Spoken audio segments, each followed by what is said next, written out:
Listen. Short story long. Welcome. It could take your whole life. Preach. Develop clarity. Second, patience. If it scared you, you should probably do it. Whatever you think you don't have, you have something else in its place. Listen. Short story long. Go, let it go.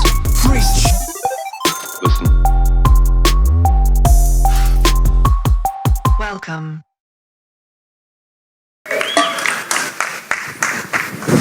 Guys, I'm Drama. Welcome to Hall of Flowers. We're going to have a little chat here.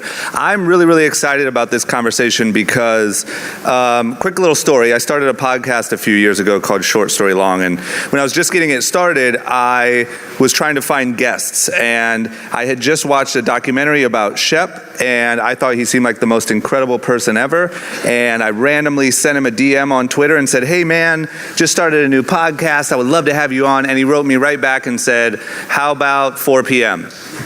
So I panicked, right? Because I wasn't ready. I didn't know how to do a call-in podcast.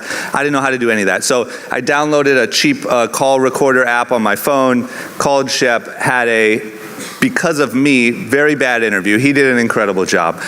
So this is, not only is Shep just an incredible guy, but this is my chance to hopefully redeem myself a little bit and have a good conversation. So let's welcome Shep Gordon.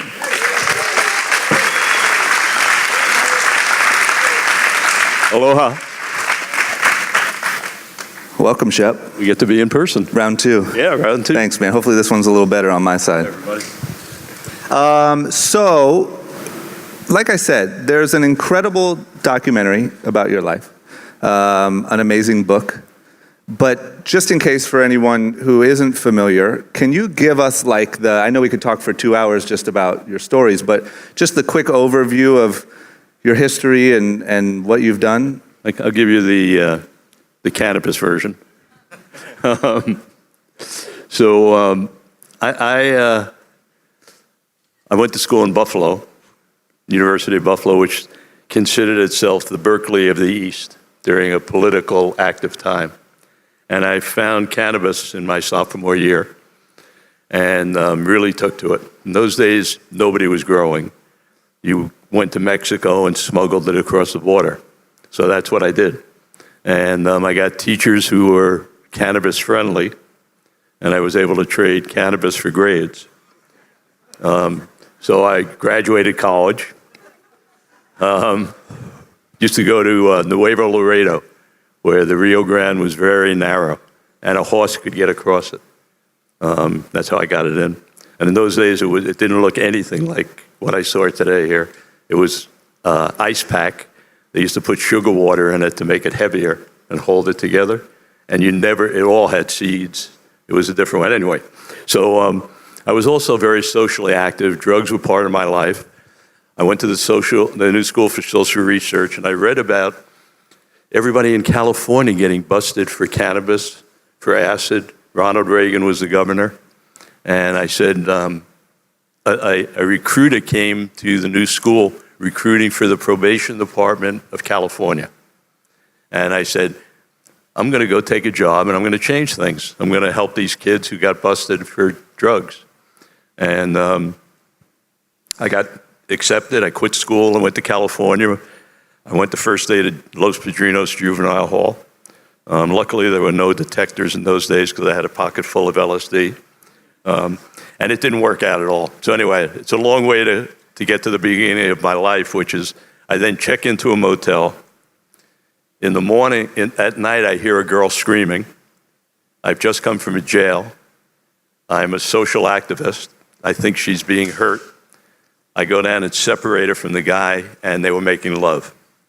And the girl was Janis Joplin.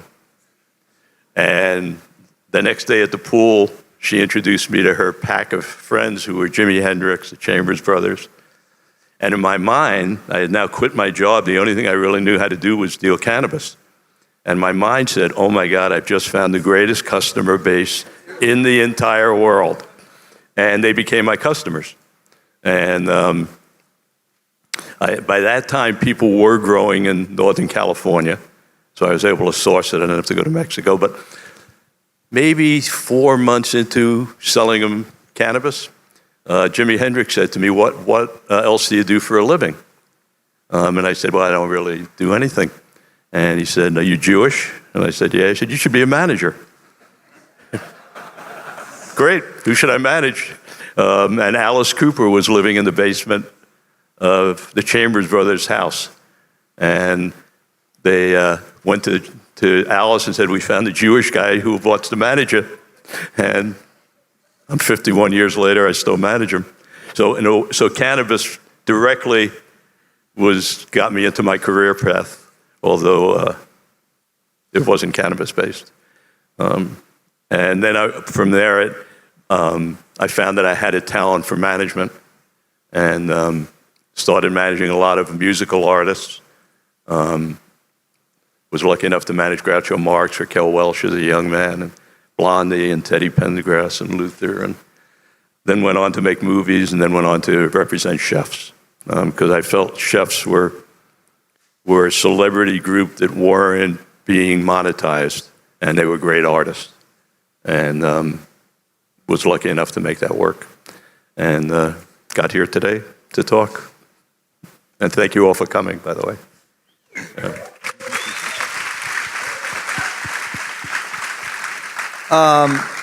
Okay, so I have a million questions, but my first one is, you talk about you've had this relationship with cannabis your whole life.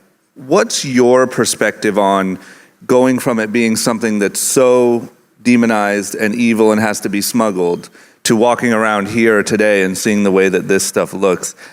How do you take that? It's fantastic. I mean, it's a dream of a lifetime. I think I'm 73, for guys my age who have been fortunate enough to have resources, and lucky enough to travel and lucky enough to have a blessed life. I've spent half of my life on toilets blowing into exhaust fans in hotels, because that's what you have to do. That's what we were all forced to do, or go to jail or do things that are crazy. So to see, A, the ability to be in a room with it, but B, to see the talent that's being drawn to it. Really impressive to be here today and meet a lot of you people. It's very much like the music business was in the days when I was started in the music business. At first, all any of us wanted to do was be able to buy lunch, get a meal. Now, then all of a sudden it becomes a huge business. And it's great to see young people who are positive and have energy coming in. I think that I just did a TV show with Cheech, who's an old friend. We've been smoking together for 45 years, Cheech from Cheech and Chong. And we both talked about, in the world of art, whether you're a chef, whether you're a musician, an actor, a filmmaker, there's a huge percentage of people in those fields who have used cannabis to help create stories, to be better storytellers, and to be more responsible. But it's only really been from the mind, and it's only now that we're starting to unlock what it can do for the body. So that to me is really exciting, to come here and see that it's not about getting stoned and going in the corner and falling asleep. It's really about waking up, for me in my brain, parts that I couldn't access, and the same thing for the body. So on every level, really exciting. It's almost, I was telling my girlfriend, Katie, it's almost like having a dream. It's hard to believe. I walked through there, and everywhere I went, there were buds and people happy, and like you don't have to hide. It's really remarkable. You guys are living in a great time. And I hope that you give the respect to the industry that it needs to progress from here. And anyway, so I love being here. Do you remember anything else that you've had this feeling about, meaning how you compare it to the early days in music and seeing what this is like? Like, is there anything else that's even been, when I walk around here, because my history is in the apparel business, but that was established when I got into it, and it's very different. This, when I walk around here, feels like there's so many use cases for all of this stuff. This thing is going to be so much bigger in 2 years. Have you ever felt that? Yeah, I felt it with the chefs. A couple of years ago, I could feel it. I remember when I would do my people would ask me, do you see another wave coming where talented people can become stars like chefs were? And for me, it was barbers. I saw these male barber shops popping up everywhere. But I think the growers, for sure, I mean, basically the cannabis industry is a farming industry at its core.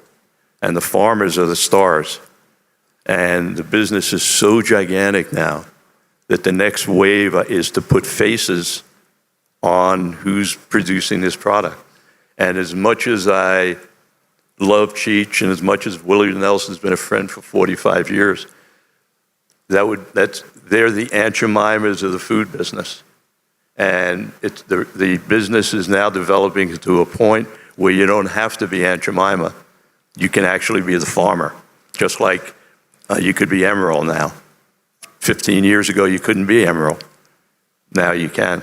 And I see that as the next evolution of this. I think someone will start a cannabis network, just like they started a food network. It may not be called the Cannabis Network, but it'll focus on that. And out of that, it'll create stars. And those stars will be the farmers who actually make the product, who get their hands dirty. So one thing that you've done so incredibly well is build those stars or find those stars and match them with the right momentum. Do you have any advice or guidance to people here that might have brands or be wanting to start them or have grows or have whatever about who those people should be? How do you find that match that creates that big of an impact? You know, I think in the initial phases, you need people who, humans only really relate to humans. So you need personalities who may be compromised. I remember when the Food Network got on the air. And the reason the Food Network got on the air is because all the talent agreed to work for free. Nobody got paid on the Food Network. They all agreed that for 5 years, if someone would invest the money to put a Food Network on the air, they would work for free because they knew they were going to be the beneficiaries, the personalities. And I at the time, I was representing everybody on the network. And I went to all of them and said, you know, I love that you're great chefs. This has nothing to do with your being a great chef. That's going to be 2 or 3 years down the road when someone can actually taste your food.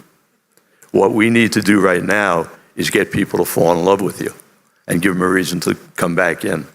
And Emerald was the only chef who would go to video school. He went, he trained.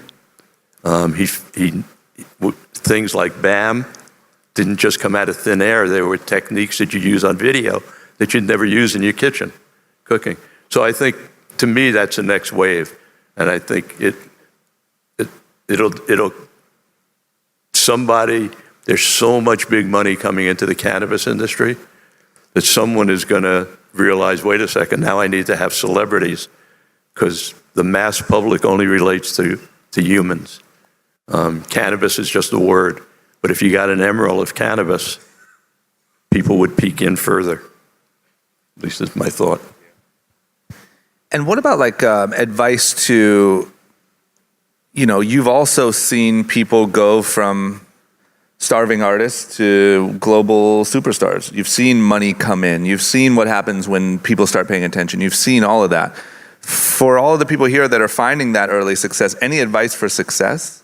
I don't think there's any way to avoid hitting the wall, but hopefully you have a good family around you that can help you get through it. I say in my movie that when I used to sign a client, I would say to him, if I do my job perfectly, I'll probably kill you. But I'm not perfect, so you'll probably only get maimed. And truthfully, almost every client I had suffered some damage. Success is very, very hard. So I think be aware of it, have a good team around you, smoke a lot of cannabis, keep you calm and clear, and try and avoid all those other, holes you fall into. It's really hard when you're number 3 not to be number 1. And that's the stuff that kills you. It's that greed. It's those, you get caught in this trap of just, wanting to be bigger, bigger. I'm sure you've seen guys burn out in the clothes business so many times. They get that inkling of success, Yep. and then they start instead of saying thank you, they move to more. Yeah, big time. What about we talked a little bit about it earlier, but the element of there's a lot of money being thrown at this industry right now. And there's a lot of people that have been building brands and companies very passionately. And when money starts getting thrown in, sometimes priorities can change. Mm-hmm. Any advice on that for how, even once again, it seems similar to up and coming artists. How do you stay true to what got you started and that's what's going to make you big as opposed to following the money? Yeah, I think, there's the money always wants to compromise the artistry. The money always wants what someone has done before that was successful. And they always want to cut corners. And I think for you as artists, you just have to be really pure to your art. So if you're a farmer, you don't compromise it. You don't cut it a day or two earlier to get an extra cycle in on 2 years or whatever those tricks are that you're asked to do. You just don't do them, and fuck it. We're all going to die. It's going to happen. So do stuff you're proud of. Look, be able to look in the mirror and know you did the right thing, because we all have the same ending.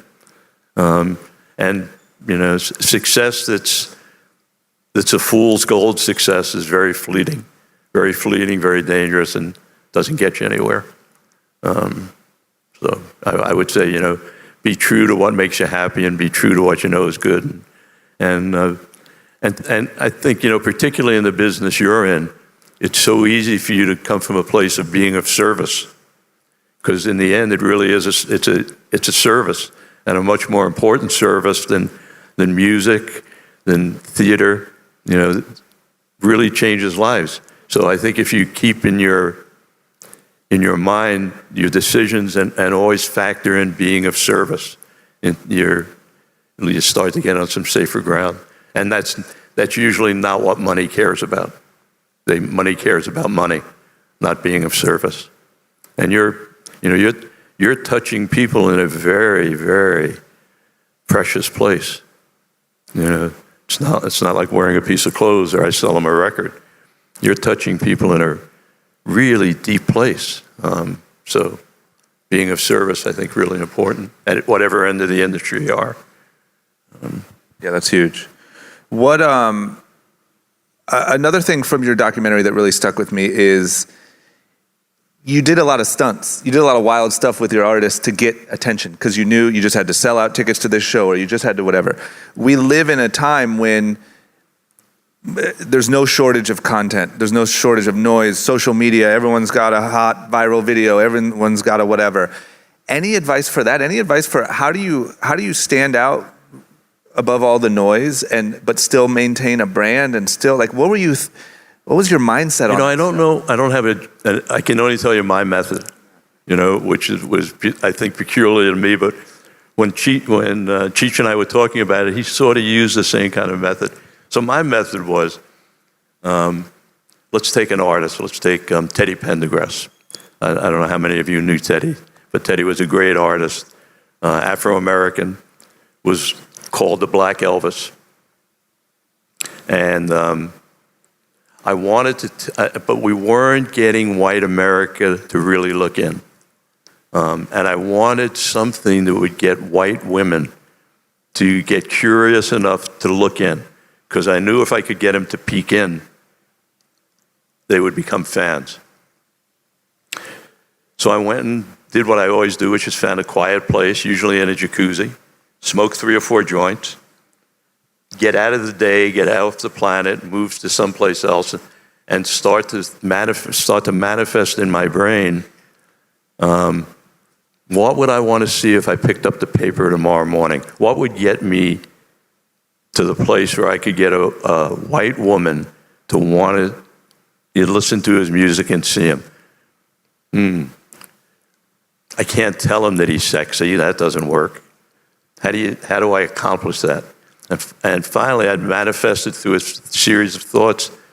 I thought, wow, would I love to be in a concert hall with only women, 5,000 women, throwing panties at Teddy, throwing bras at him?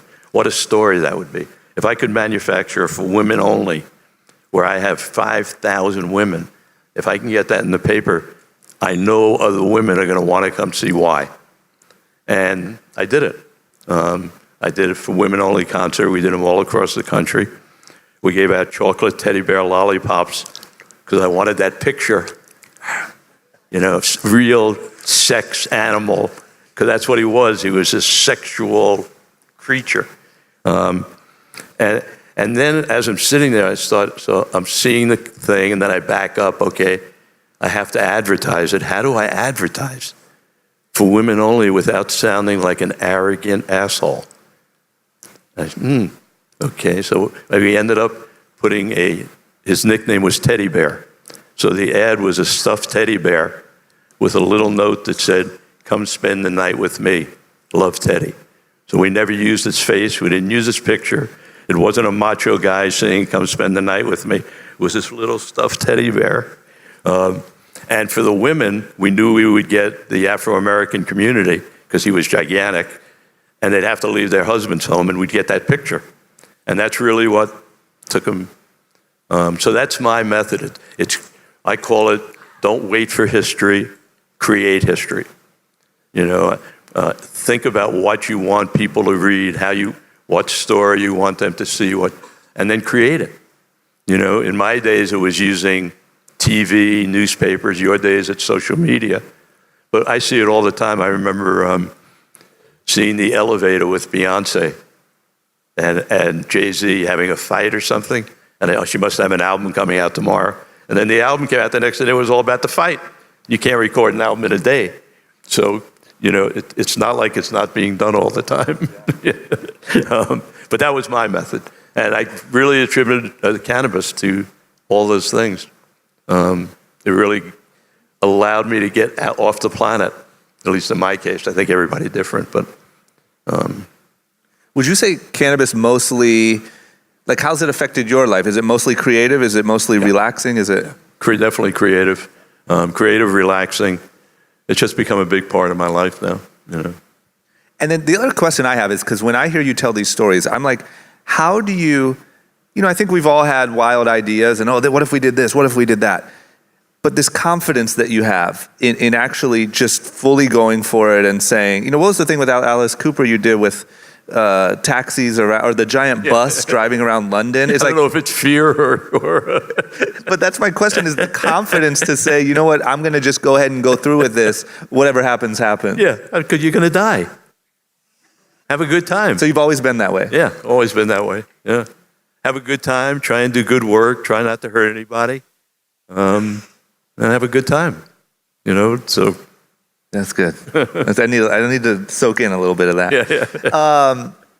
What do you think of, not to be negative, but do you see any, what's the biggest danger to all of this? I mean, everything seems so... I think the biggest danger is if the face of cannabis becomes the stoners rather than the doers. This seems to be a conference and a place of doers. I've been to a couple of other things where it's a collection of stoners. And I think that everybody has a right to do whatever they want to do, and I'm certainly a stoner.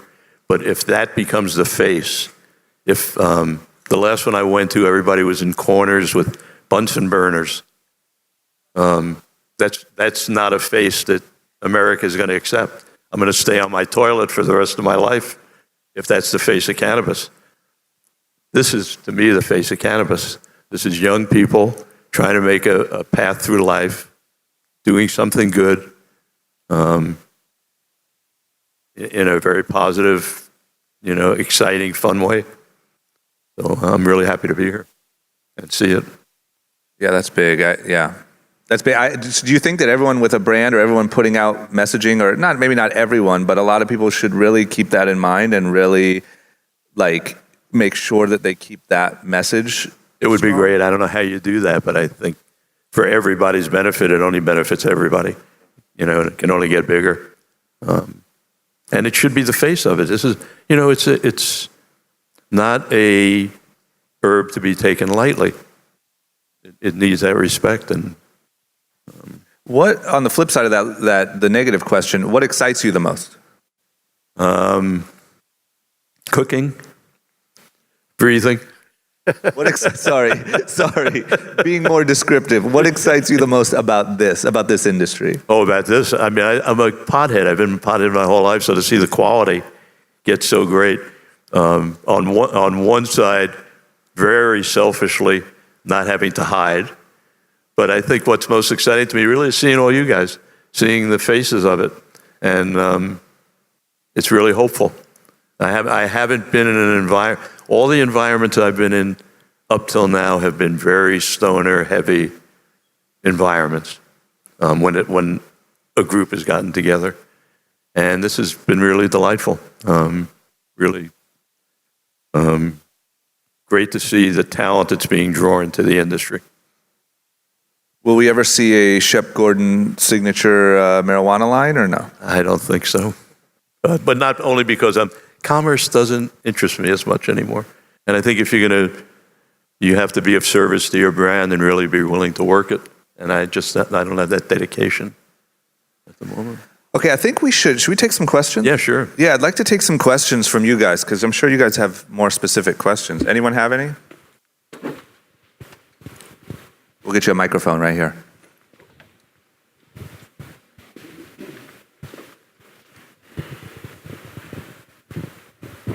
Hi, Shep. Aloha. I want to say hello from Gary Stromberg, by the way. Oh, I had breakfast with him yesterday. Yeah. Oh, did you? Yeah. Good friend of mine. Of course. And his son, who's my godson. Okay, cool. David, yeah. Who handles Travis? Yeah. Yeah. Did you ever think that you would see hallucinogenics and psychedelics becoming legal in Northern California? They're starting to work. I know, I heard mushrooms. Mushrooms. Yeah. But amazing. Yeah. I don't have the same connection with psychedelics that I have with cannabis. I took LSD for almost every day for 2 or 3 years. I'm sorry. And I always had a good time, but it never did for me what cannabis has done for me. Right. It was always, cannabis has always made me feel like it's strengthening me. Hallucinogenics always made me feel like I was on someone else's trip rather than my own, which was fine. It was fun, but it wasn't. It was a different corner for me. Did you ever try ayahuasca? I haven't done it, no. All right. No, after my couple of years of psychedelics, I never had a desire to have an out-of-body experience again. Yeah. I started to really like my body and just stayed in it. Good. Well, have a good day. Yeah, thank you. Anybody else?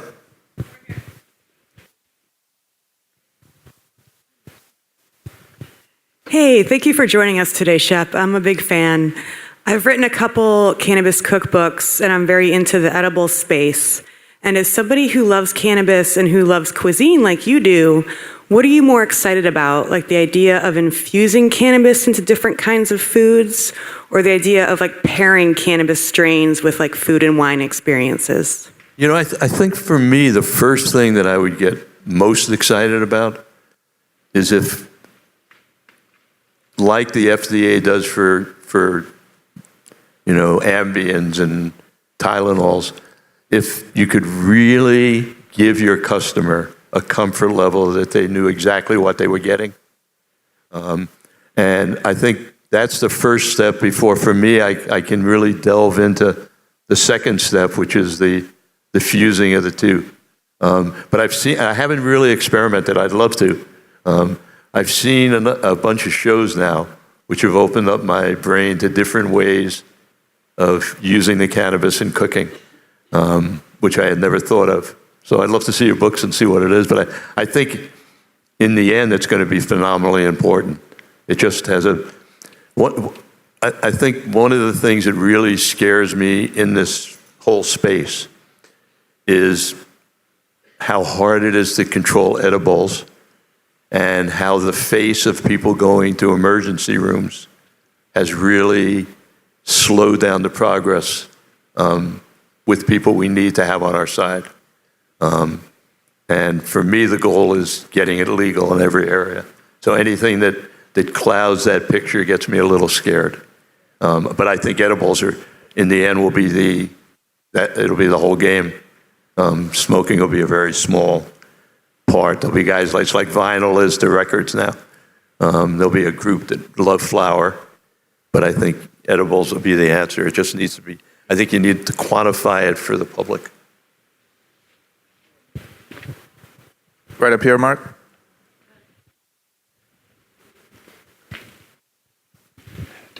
So there's probably going to be two questions. So Clarence Avon, Jimmy Jam, Terry Lewis, I come from the music industry, and I'm a huge fan. You're on my bucket list.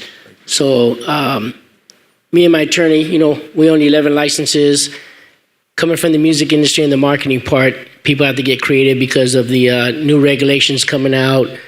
So what we did is we bought 10 LED truck walls, like you see in Vegas, and we created the first RTD bus and turned it into a dispensary with our delivery license. So we go to different cities, promote, and got to think outside the box. So your creativity, because I'm seeing a lot of the small guys trying to get in these stores when they don't understand it's real estate, only so much shelf space. So how do you create that space to be creative and also get your product out there without standing in line with it, which is a dead end to me because there's only so much shelf space. And what would your be advice for? I don't really have, I haven't put enough time into it, but I think the stuff, anything outside the box, whatever you can get away with.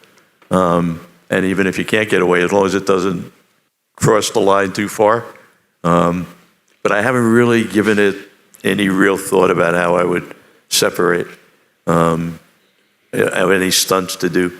But I'm sure you'll come up with some. Way back in the back, guys, on this side. Other side. Here we go. Question kind of for both of you guys. I think one of the benefits to everybody here is that you guys have walked through a ton of emerging industries, from the humble roots to maybe the major corporatization of the industry. So maybe you've seen what that's happened: fashion, music, food, all these amazing things. What's the writing on the wall for the cannabis industry? And seeing where it's at now, what do you think is going to happen next, and what can we kind of expect? For me, it's only going to get bigger and bigger, and I think soon there'll be some broadcast entity that'll be 24-hour-a-day broadcast that'll be on wellness and growing, and we were playing around at dinner the other night. We were talking about what people like are these contests with winners and losers. So it'll be like three sommeliers of buds trying to pick where the buds are from. And there'll be a winner and a loser. And, broadcast to me is the next step to really raise the bar. Broadcast and hopefully allowing research on CBD to really find out what the potential is. Yeah, I think for me, definitely the media component, right? I think all massive products have been fueled by massive media, and all the weird sort of restrictions and all that stuff going on that type of content kind of blocks all of that. So all of this is happening in this weird underground thing because you don't have a show on a major network. Also, the way advertising is blocked on most of the social network platforms, right? That's going to open up such an insane amount of ad dollars and really change, when you have all these influencers and you have all of social media now being incentivized to go create content around cannabis type businesses. I mean, I have no idea what that's even going to look like. And I think that's something really, really interesting. The other thing is, I think everyone makes the comparison, or at least in my world, one day it's going to be, Anheuser-Busch. One day it's going to be that big. But I think sort of what Shep mentioned, the big X factor in all of that is there's no medicinal quality to alcohol, right? In that aspect. I think we don't even know.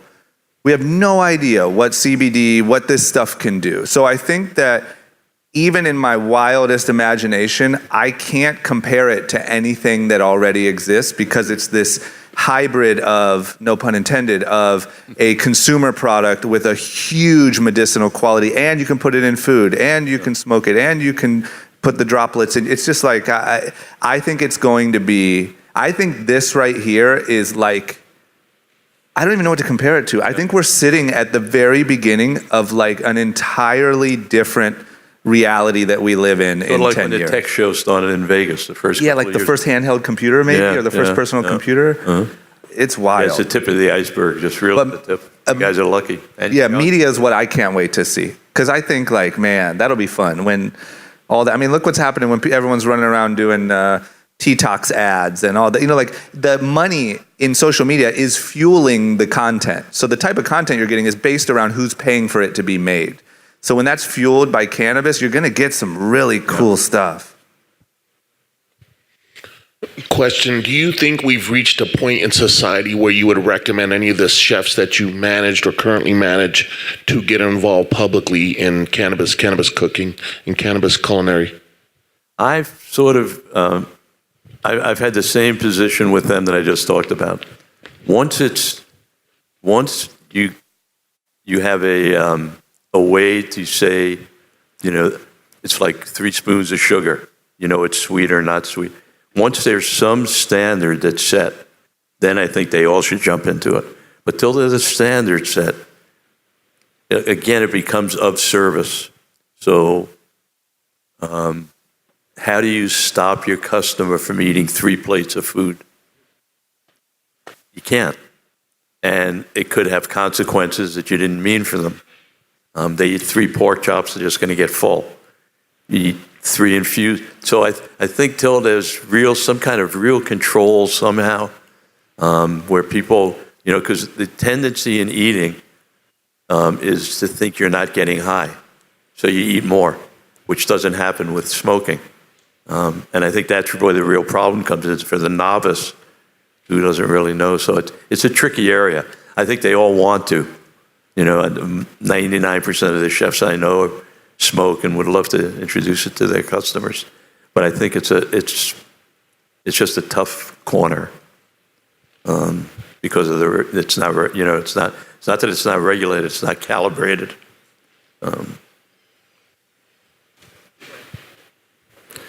Hey Shep, how's it going? Sorry guys. I'm Mario Guzman from Shabinsky's. Tyler Fay said to say hi. Oh, great. Mine too. I know we're supposed to talk, so if we don't have a chance, I just want to introduce myself. But my question is kind of a health question. A lot of people don't know, but me and a friend of mine here brought the first vaporizer into the California market about 6 years ago. And with the recent, you know, health concerns with vaporizers, I'm just wondering for somebody that's your age that's been smoking 2 or 3 joints a day, like how is your health in terms of, you know, what you feel, you know, maybe the damage that's been done to your lungs and at your age, because it's not a question you can really ask your doctor. So just wondering your feedback on that, and also what you think about vaporizers and what we're seeing in the news recently. Yeah, you know, I smoke a lot more than 2-3 joints a day. I have 5 stents in my heart, and I shouldn't be smoking because of the heat of the joint. So I make a life choice situation. I really enjoy smoking, and vaping is good for me, and I'm moving to it, but it doesn't do exactly the same thing for me. Medically, I don't know. I get a lung X-ray every year. I think about it, but life is about choices, and that just is one of the choices that I've made. I'm very concerned about what I hear about vaping, selfishly, because I vape, and universally because it seems as if someone or people are really corrupting the system with having a way to really know when it's being corrupted. And again, that becomes the face of cannabis. So now we've had day after day of stories about how cannabis has killed people, which has nothing to do with the truth, but sets back the industry. So I would say, I think every doctor, at least my doctors, don't talk about it as anything other than the heat from the smoke being a danger to someone who has artery issues. But I'm 73. I've never had it. I don't really have a problem with it. I have lots of friends my age who have smoked 30, 40 years. So I think it's really individual. You see those 120-year-old people who smoke cigarettes and drink bourbon every day and never been to a doctor, and then a 40-year-old person who never smoked a cigarette in their life gets lung cancer. So it's all a crapshoot, and we're all going to die. Keep that in your mind when you make choices. That's good. We have two more. Yes. Hi, Sunshine Johnston from Sunbolt Grown. I have a solution for the dosage issue. Fresh infused from the home grow is amazing. Just all that THC laden, fresh, awesome, ripe bud. Infuse it into honey, infuse it into oils, infuse it into milk. Seed your crop, juice your seeded awesome bud, and get everything the plant has to offer. Thank you. Great. Happy to try it. Hi, how's it going? I'm a big fan. Aloha. Hola, yeah. So I am a part of like music and cannabis and how we can kind of like join these two things together and really kind of support both industries. In what ways do you see sort of music being able to play a role in lifting cannabis up and cannabis and vice versa? How can we come together in positive ways that aren't already out there? But like, yeah. I was thinking of along the journey of my life. When I first moved to Maui, was the first time I ever was at a growing site, and they were playing Jimi Hendrix. And then for the next 10 or 20 years, every site I went to was playing music to the plants. So I guess that's the first place that I would say the union of music and plants came in. No, I think they're so similar, you know, that's it's so useful in the creative process that there's very few artists I know that haven't smoked some cannabis. And some it works for, some it doesn't, but most people try it. But I think they're both sort of in the same corner. They appeal to people who, you know, who enjoy life. They're both enablers of enjoying life. One more? What's up, guys? My name is Ben. Shep, you came through and met us for a brief moment at the Tri-State booth, so thank you for coming by. Thank you both for doing this. And I would actually love to hear from both of you for this question. What do you think is the most important thing you've done with your life? And what would you advise people or, you know, recommend to people to find in their own lives? You know, I think that's a double-edged question. It's what, you know, I think it's easier for me to talk about a moment in my life where I found a mentor, and that was probably the most significant thing in my life. I found that he happened to be a chef, but he was a happy human who was successful, and I was having real trouble figuring out how to be happy and successful. And he changed my life. What I've done, I don't, you know, I'm very proud of my track record on the planet, but I can't really pick one thing that I would say is more significant, especially what I did. I dealt with lives. You know, I managed lives. So an artist only has one life. So as their manager, you have their life in your hand. And if you manage 20 acts, winning on 19 and losing on 1 doesn't work for that. It's not like another business. You don't sell the bud, you put them away. This is a human. So everything I did every day for all my people was the most important thing I ever did. Yeah, for me, that's a hard one to answer, right? Because I don't feel like I've done anything that great yet. But I know that I feel the best when, you know, there was a time for me, I grew up in a small town outside of Akron, Ohio. I legitimately thought there was nothing great out of life for me. Like I thought I'm going to marry some girl from my high school. I'm going to go work at the local bank or something. And here's my life, right? And I think coming to LA and being exposed to all this stuff and learning and growing and learning from people and mentors and all the information that I can soak up completely changed my life. I know that I feel the absolute best whenever I'm giving that information to someone else. And whenever I feel like I created that little bit of a change in that next person. And like I said, I have a long way to go, but there's something to that. There's something to taking what has made you happy and what's made it click for you and starting to make it click in another human being, I think is the best thing you can possibly do. Really well put. Really well put. Comes back to service. Yeah. All right, I think that's it. Is that it, guys? Thank you, guys. Mark? That's it. Guys, if you like that and you want to see more like it, as well as vlogs, other web series, and all the random stuff that I'm doing here on YouTube, don't forget to click that subscribe button. You won't regret it, I promise.